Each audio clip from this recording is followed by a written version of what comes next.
Hello, listener. I wanted to start this off with a preface saying that some of the themes discussed on this preserved recording are not suitable for children. Some of the stories from J. Golden Kimball definitely contain colorful language. He was a colorful guy. He said colorful things, and the storyteller shares some of those things. They're definitely not things you would hear in a church setting today.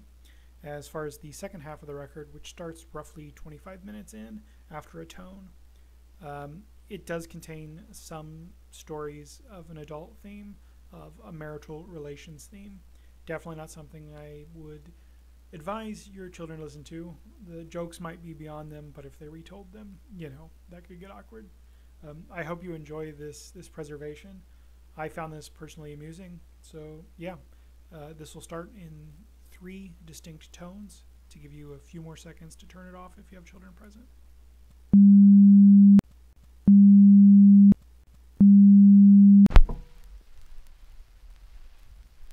In the history and folklore of the Church of Jesus Christ of Latter-day Saints, commonly known as the Mormon Church, one of the best known and most beloved of the church officials of the second generation was J. Golden Kimball.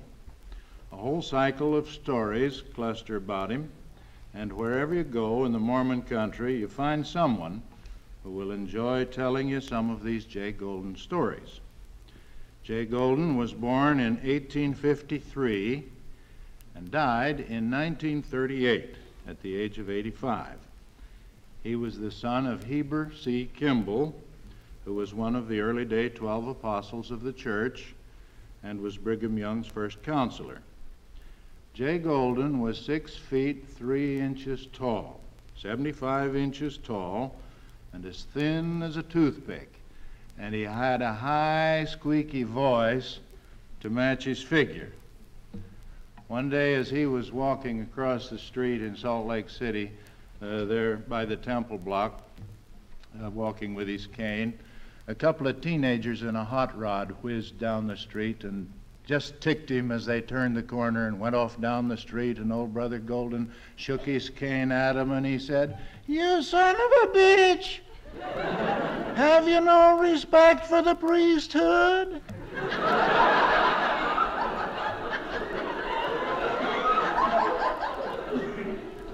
Somebody said, "Brother Golden, you're one of the authorities of the church. The authorities of the church are supposed to have visions. Have you had any visions?" "Hell no. But I've had some damn good nightmares." One day he said, "When we were hauling those temple logs, we had some oxen, and those oxen were a little lazy. They wouldn't pull. I had a team of oxen that just stood there and looked at me. Well, it was just after the manifesto on swearing, but I got mad. And I cussed those oxen up one side and down the other. And boy, did they get in and begin to pull. But then they were church oxen and they understood the language." The church authorities worried about his swearing in the tabernacle when he'd get up to preach. And on one occasion, the president of the church, Heber J. Grant, wrote a speech out for Brother Golden to deliver. It came his turn, and he was trying to read the speech. And right in the middle of it, he stopped, and he turned around, and he says, "Hell, Heber, I can't read this damn thing." One day he went across the street. It was a nice Sunday morning, and his neighbor, with whom he was very friendly, lived across the street, and Brother Golden said, "Hey, some son of a bitch stole my lawnmower. I wonder if it's over here." He often talked about his health. Health was of some concern to him, and in one of his sermons, he was telling about a friend. He said, "He's in a pretty bad fix. But I suppose he'll live longer than any of us at that. You know, all you have to do to live a long time is just get yourself an incurable disease and take care of it. He often was called upon to preach funeral sermons, and one day he went to Idaho, a town in southern Idaho, to preach the funeral sermon for a man that he thought he had known pretty well. He was a little late getting there, and when he arrived, the funeral service was already going on. So he came into the church by the back way, and he got up on the platform and joined the other speakers there. And he looked down, and there was the coffin in front of the pulpit there, and the audience were listening and very attentive. And it came Brother Golden's turn to speak. So he got up and he praised the good brother, and he told the audience what a fine father he had been and what a fine member of the church he had been, and how he had always paid his tithing and gone to church. And he noticed a certain squirming around in the audience. Then he looked down, and there, sitting on the 5th row, was the very man he was talking about. So he stopped, and he turned around, and he said, "Hey, Bishop, who the hell's dead around here anyway?" Once he said, "I like to preach a man's funeral sermon while he's living. You can't tell the truth about a man after he's dead. Why, I've given many a man a ticket to the celestial glory that I knew damn well wouldn't take him more than halfway." One day a friend said, "Brother Golden, when you die, I wish you would go to the other side and look up my father. He's been dead several years, and I know he'd be glad to see you." "No, I won't do that. When I get to the other side, I'm going to be busy, and I don't want to look all over hell for your father."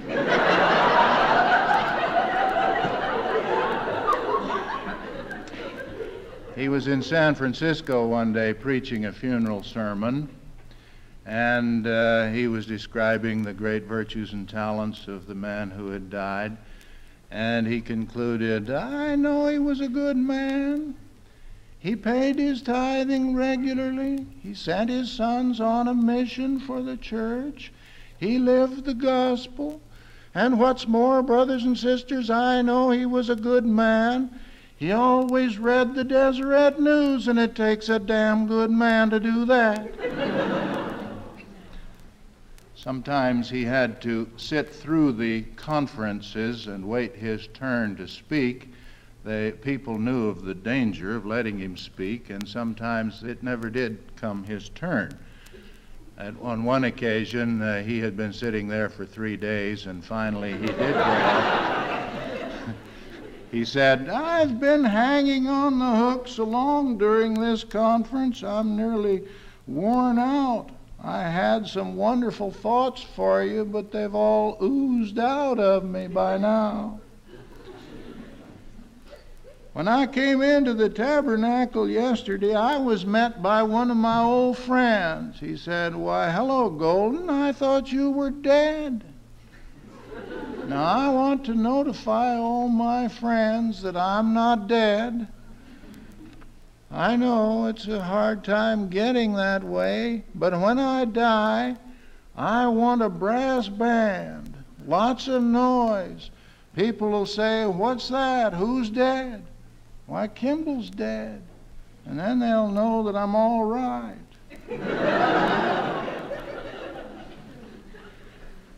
His sermons always were well attended, and they were well enjoyed.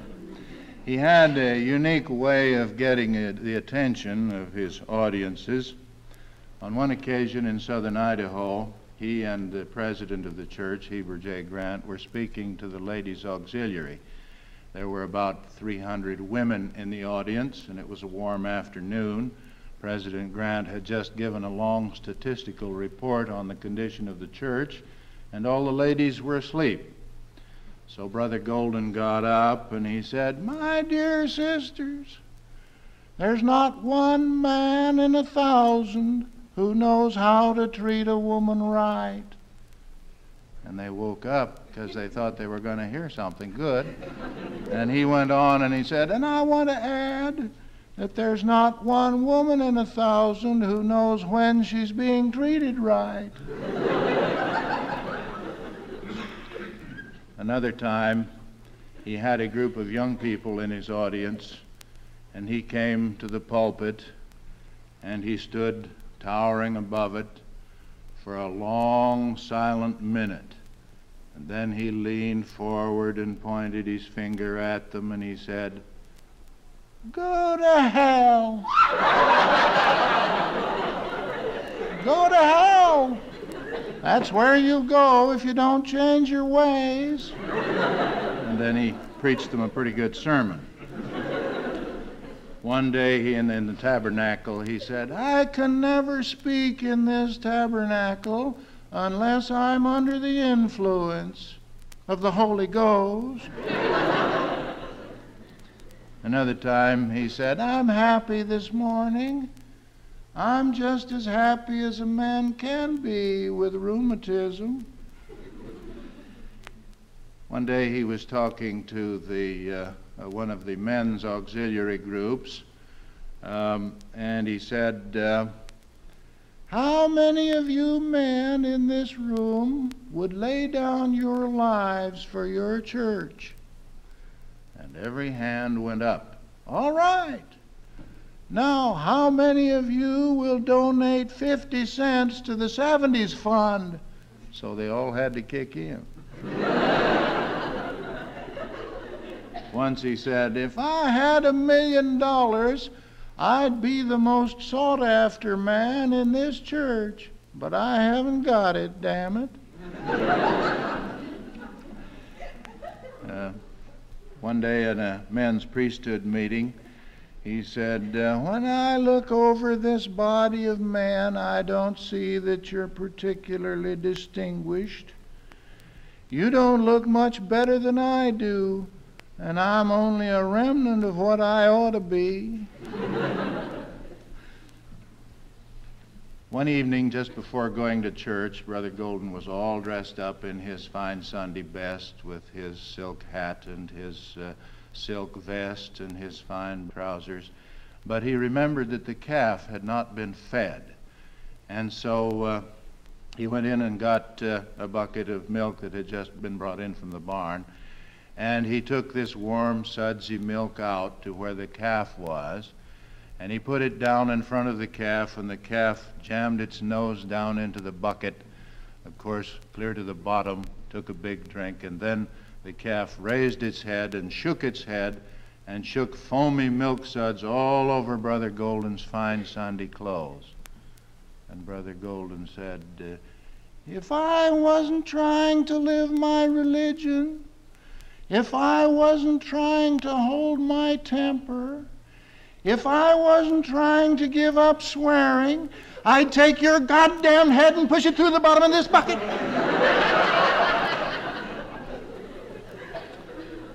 Somebody said, "Brother Golden, people always laugh at you. Do you intend to be funny?" "No, I don't. I don't expect to say those things, but they just come out. Take Brother Ballard, for instance. Now, he can say the same thing I do, and people like it. He can get up in the tabernacle, and he can say, 'Brothers and sisters, I have not prepared a sermon for you today. The Lord will put the words into my mouth, and only the Lord has an idea as to the message that I will bring.' And then he'll go ahead and preach them a fine sermon, and they'll love it. I can get up and say the same thing. 'Brothers and sisters, God only knows what I'm going to tell you.' They all laugh." One day his nephew said, "Uncle Golden, I just heard a new Jay Golden story. Do you want to hear it?" "No, I don't. Seems like every time anything happens, they blame it on me or Mae West." He always liked to eat his lunches downtown in Salt Lake City at the rotisserie. He liked to eat with a group of lawyers who were there frequently. And on this particular day, he was seated at the end of the table, and the lawyers were seated around the table. The waiter came to his end to take Brother Golden's order first. And the waiter wrote the order down, and then the waiter said, "What will you drink?" Well, now, a good member of the church was not supposed to drink tea or coffee. And so Brother Golden said, "Water." And someone next to him said to the waiter, "Oh, he likes coffee. Bring him coffee." So the waiter wrote down coffee, and Brother Golden watched him and didn't say a word until the waiter got way around to the other end of the table, and then he said, "The Lord heard me say water." Brother Golden had quite a lot to say about marriage. One day he said, "I've often wondered what would happen if the perfect man married the perfect woman. I'll bet he'd shoot her within a week if she didn't poison him first." One day he said, "This is the month of June. I'm reminded that it's the mating season. I want to tell you, young people, not to expect too much of your mate when you get married. When I got married, I thought I was marrying an angel. There were many times I wished the hell I had." Another time he said, "I want to give you young people some advice on how to pick a wife. I know one man who picked a wife because she was beautiful. Another picked a wife because she could cook. I once knew a man who picked a wife because she could sing. He married her. He took her home. The next morning when he looked at her, he saw part of her hair over on the dresser and her teeth in a glass and parts of her strung around the room, and he looked at her again and he said, 'Sing, for hell's sake, sing.'"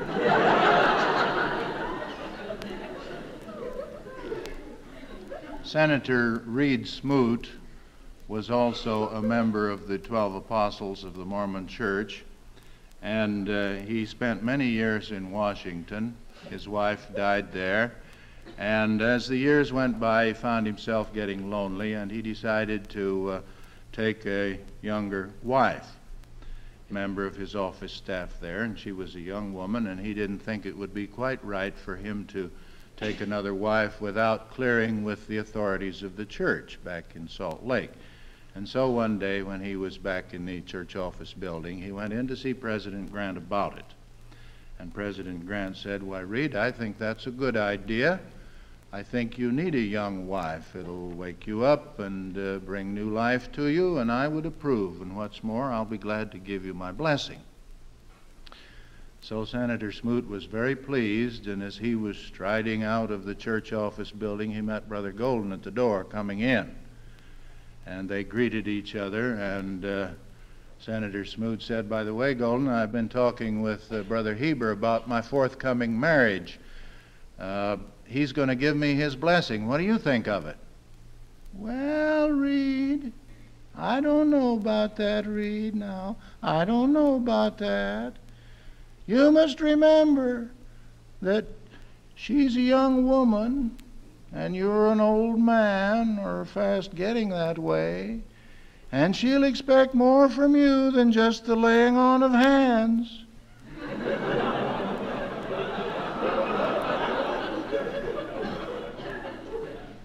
One day up in southern Idaho, he was preaching a sermon, and the bishop had told him that some of the boys were getting a little wild, and asked him whether he would say a few words that might calm the boys down. So Brother Golden was preaching his sermon, and about halfway through he remembered what the bishop had asked. So he stopped right in the middle of what he was saying, and he said, "By the way, the bishop tells me that some of you young bucks are getting a little too wild up here. He says you're carrying 6-shooters around in your hip pockets. I want you to be careful. The damn things might go off and blow your brains out."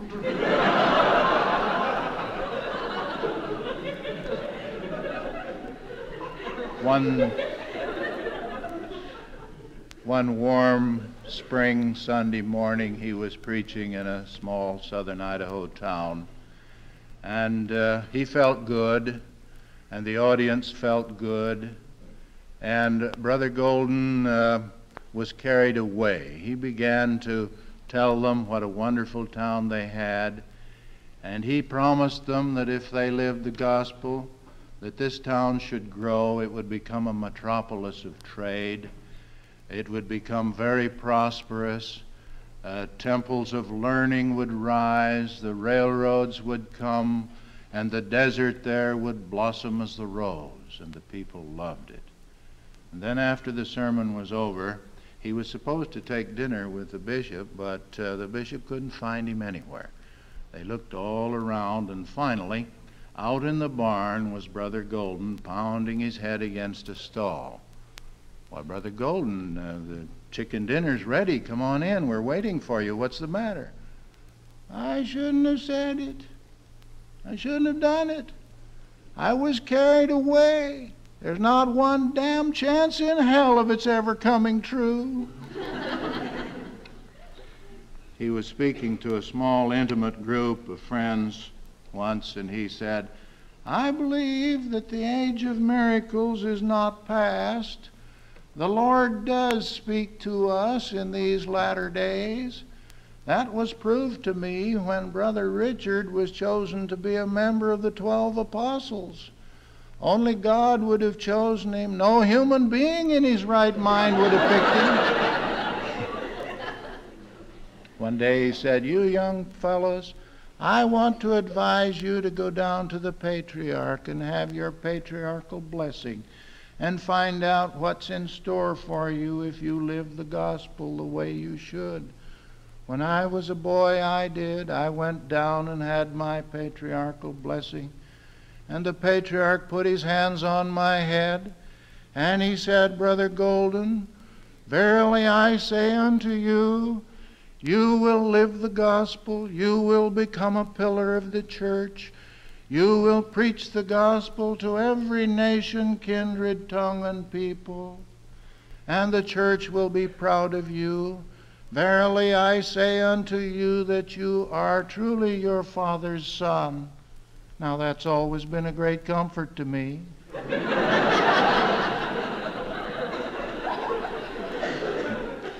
One day he said, "This church is supposed to have a prophet, seer, and revelator in these latter days. The president of the church is our prophet, and he's supposed to bring us revelations from God. I wish to hell he'd get on the job. Trouble is, he travels so damn fast, the Lord can't catch up with him."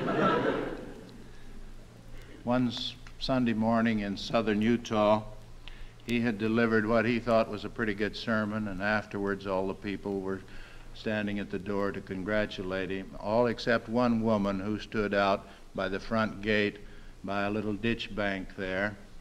And he went out and she said, "Brother Golden, I've got to say this. I must get it off my chest. I hope you'll forgive me, but I don't like the way you church authorities come down here and speak to us." "What's the matter, sister?" "Well, you come down here and you talk to us as if you were the Lord Almighty himself. And I resent that a little. The miracles of the Lord we like to reserve for the Lord. Look at this beautiful tree. Only God could make this. And look at this green grass and this lovely stream of water here. These are things which the Lord can do, not you church authorities." "Well, you may be right, sister. I couldn't make that tree, and I couldn't make the grass, but I'll take you up on the water."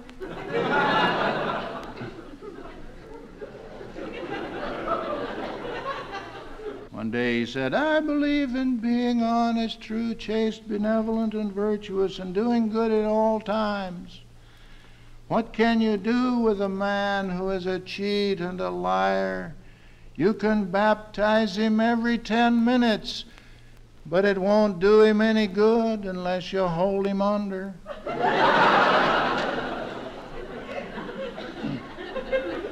One day a friend said, Brother Golden, you old reprobate, I'm going up to the church office and tell them on you, and they'll cut you off the church. Go ahead. Go and tell them. I suppose there are some who would like to cut me off the church, but they can't do it. I repent too damn fast.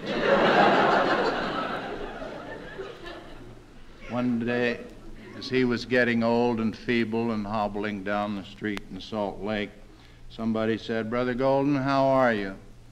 Well, I can't piss. But I shouldn't complain. The president of the church, he can't piss either. Another time somebody said, how are you, Brother Golden? Well, I'm rather poorly. I'm not long for this world, but I don't mind. In fact, I'm rather looking forward to going to the other side. Maybe I'll find out if there's any truth to what I've been preaching all these years. And so when Brother J. Golden Kimball died, the church lost one of the most colorful and most universally loved of its leaders.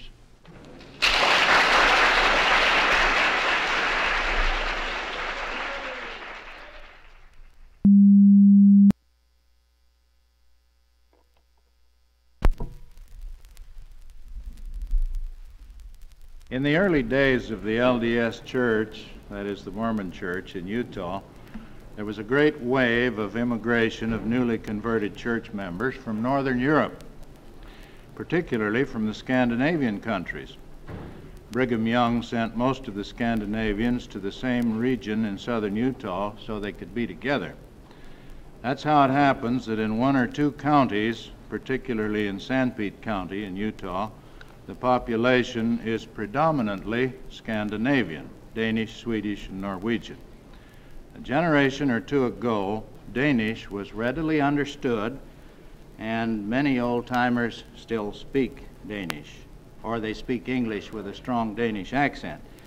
And they used to like to tell yarns about themselves, and this pleasant pastime produced a whole cycle of stories that we call the Brother Petersen Stories. One day a young man got off the train in Ephraim, and he asked an old-timer sitting there, he said, can you tell me where Peter Larson is? Oh, do you know Peter Larson? Yes, I'm a literal descendant of old Peter Larson. Oh, well, so you are a literal descendant of Peter Larson? I don't understand quite. What is this literal business? Well, the fellow said, you know what literal means, a literal descendant. The cat has kittens, and the kittens are a literal descendant of the cat. Or an old sow has pigs, and they're its descendant.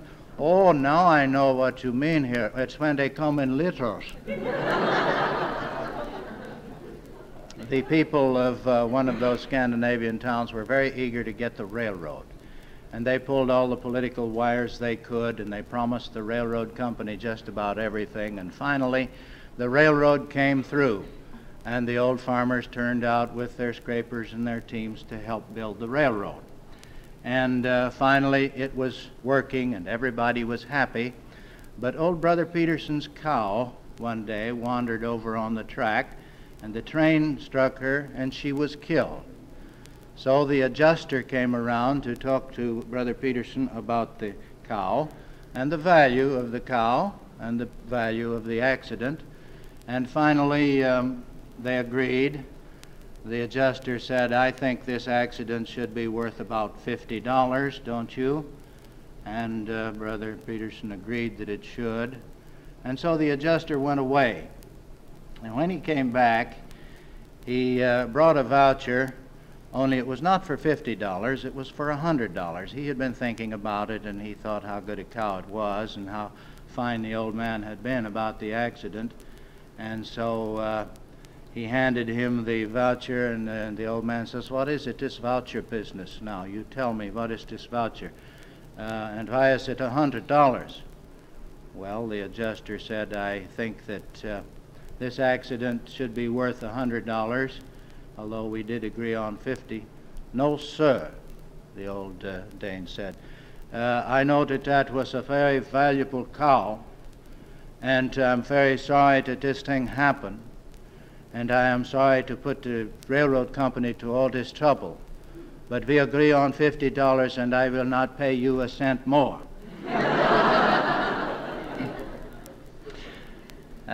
In one of the small towns near some timberland, an old Swede brought the first mechanical circle saw into the community, and he was very proud of it. And he liked to demonstrate the efficiency of this power saw to the boys as they stood around. And he got the blade going, and he started pushing blocks through one after another, and the boys leaned over his shoulder to watch him push the blocks through. And he got to going a little too fast, and he got a little bit out of synchronization, and he got his finger in front of the blade, and he cut a finger off. And the fellow said, "Why, you darn fool, you careless fellow, you deliberately put your finger in front of that saw." And the old Swede said, "He did not. All he done was just like this, and oops, there goes the other one."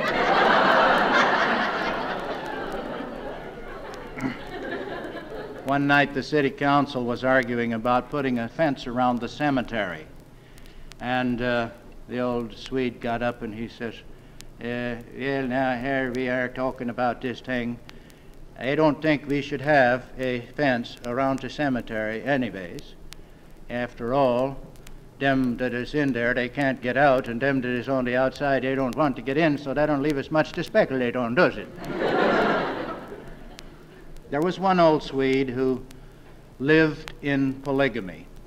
He had 2 wives, and he gained for himself a reputation far and wide for treating both of those wives exactly alike.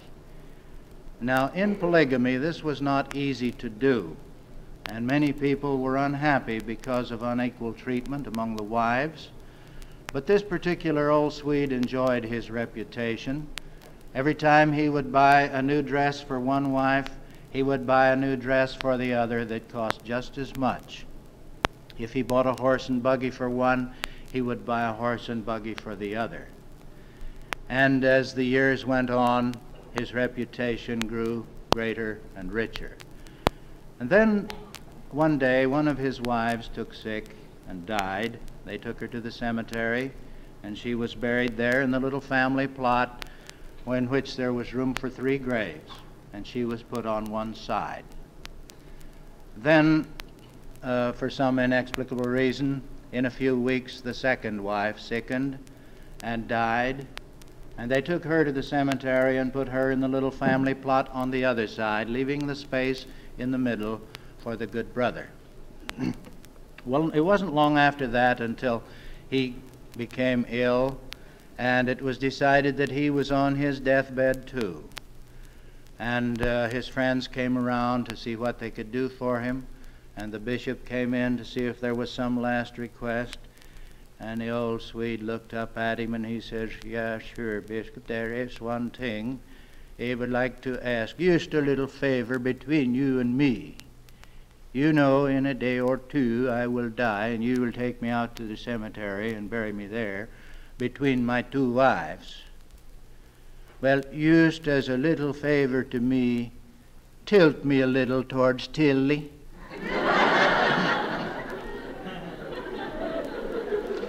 There was an old gentleman who had not been accustomed to public speaking, and he had not been an official of the church before, was elected to be the bishop. And it was his job, of course, to perform the marriage ceremonies, and he had never done this. But he decided that now was the time to try, especially since he had a young couple standing before him waiting to get married. The audience were there waiting, and the young couple stood in front of him, and so he braced himself and he said, "Now, brothers and sisters, we are gathered here in all solemnity to lock up in holy wedlock this young couple.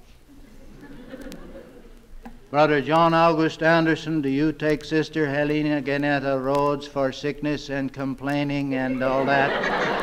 You do? Brothers and sisters, he say he do. Sister Helena Ganetta Rhodes, do you take John August Anderson for staying out late nights and spending the family money and for worse and more of it? You do? Brothers and sisters, he say, she do. Now will you please take hands? No, I didn't say shake hands. I say take hands. You're a little excited, so am I. You will get better acquainted after a while. That's all right. Now, if there is anyone within the sounding of my voice which have any reason why this young couple should not get married, let him forever shut up. And so now, by all the authority under my vest, I pronounce you Papa and Mama for time and maternity.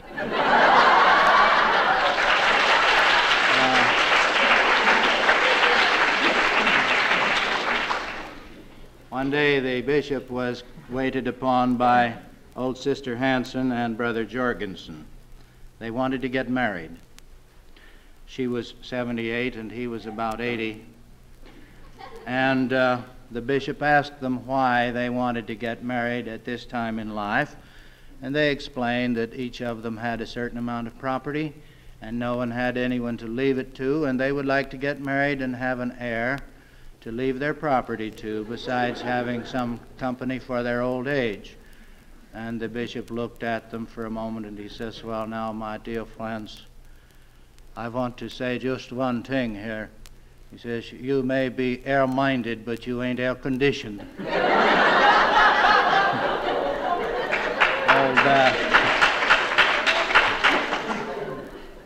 One old fellow, he said, you know, he says, when my old wife, Sarah, she died, I was very sad. I couldn't get over it, and I would go out with the sheep, and I wouldn't have my family prayers, and I turned lukewarm water on the church, and I was very unhappy. And then comes down Brother Nephi Jensen from Salt Lake. You know, he was the first of the church authorities to circumcise the globe. And he comes down and he says to me, you know what you need? He says, you need to take you a nice young new wife. Oh, I love that man. Old Sister Larson one day was praising her dead husband. She says, you know, he was a good man to me all my life. We were married many years and he treated me so good and he don't work me too hard. I remember even when I was out pitching the hay and I ran the pitchfork through my arm and he told me, go home and take the afternoon off. One day an old man called his son in and he says, Hans, I'm worried about you. You have been, so I'm told, seeing a lot about with that Hanson girl who lives over in Salina. Yes, Dad, I've been seeing. Salina ain't such a big town.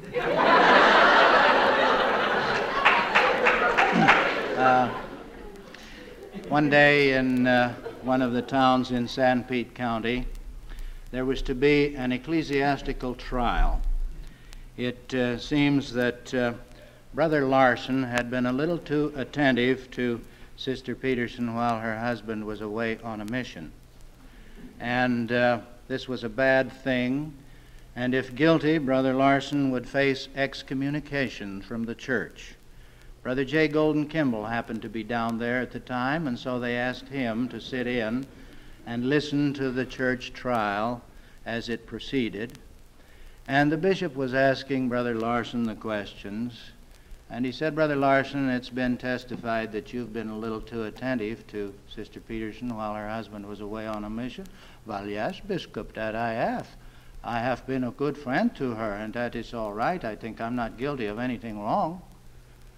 And the bishop said, well, it's been testified that you've been seen at her house coming out of her back door at all hours of the night. Well, now, Bishop, I come over to do the chores like a good neighbor should, and sometimes it take a long time to do the chores, and it's all right if I come out. at all hours of the night. I don't do nothing wrong.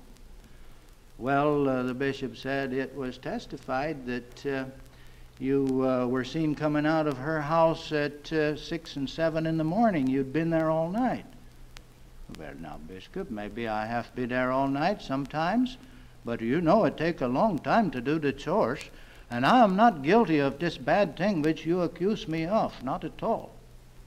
Well, the bishop said, you know that it's been testified that somebody was passing by the window and looked in and saw you in bed with Sister Petersen. What do you say about that?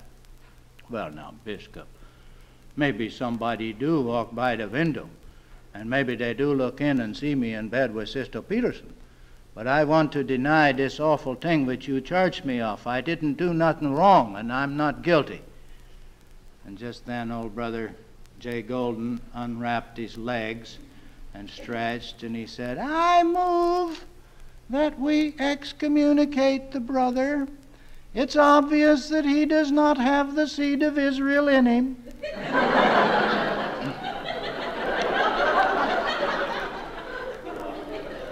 There had been a long dry spell in one of the southern Utah towns, and finally it was decided that they should meet one Sunday and pray for rain.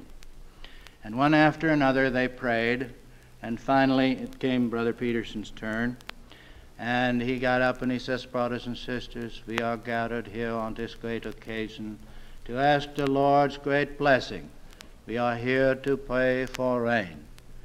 As we make this prayer, we must remember the blessings of the Lord on our ancestors, our forefathers, and our foremothers too, and how the Lord answered their prayers as they came across the plains. But I want to say one thing. If our prayers should not be answered, Lord, it would be our own weakness, Lord. It would be our own weakness, Lord. Sister Hansen can't make water. Brother Olson can't make water. Sister Jorgensen can't make water. You can't make water. I can't make water.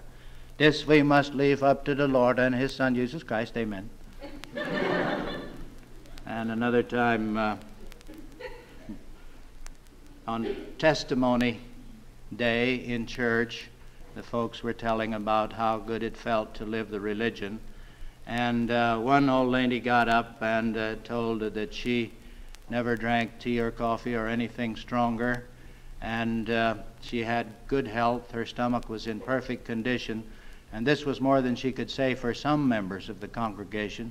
And she looked right at Brother Petersen. And so he got up, and he says, brothers and sisters, I feel that I must say a word or two here because I am the one which was meant.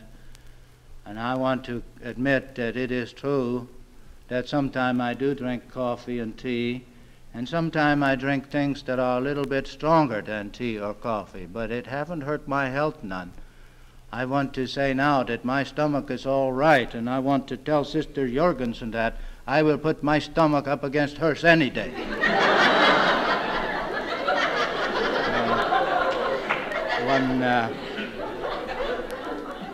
In one small town, a couple of old-timers lived out on the edge of town together, and they spent many an hour talking about the philosophy of life and the hereafter. And they made an agreement that when one should die, he would go to the other side and find out what it was all about, and he would come back in a dream or vision and tell the survivor what it looked like in the hereafter. And in exchange for this favor, the survivor was supposed to preach the finest funeral sermon that had ever been preached. Well, time passed, and one of them died. And the survivor had to preach the sermon.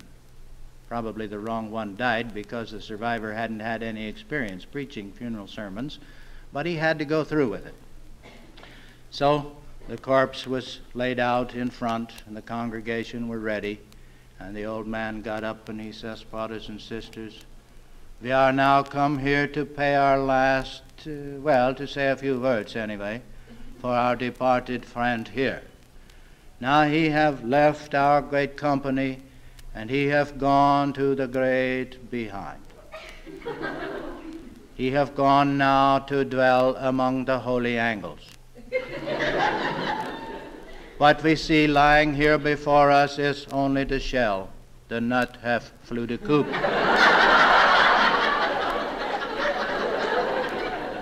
But I want to say to you now that he was not a bad man. He'd be criticized for not coming to church, and he drank too much, and he swear too much, and all that. But I want to tell you one thing. He was not always as bad as he sometimes was. And so now he have gone, and I want to say that he come from a fine long line of descendants. His great-grandfather, he fought in the battle where the Bull Run. And his grandfather, he was a veteran of the Black Hawk War, and his grandmother, she was a veteran of the Nighthawk War. And I want to tell you, he was a grand old veterinary himself. And another time, the old Dane said, you know, my mother-in-law, she was very sick, and we have all the doctors in, and in spite of everything they do, she continued to improve.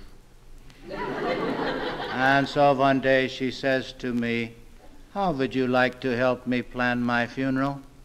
Yeah, that I would, I says. I sure would like that. And so we go in and we sit down on the overly stuffed furniture there.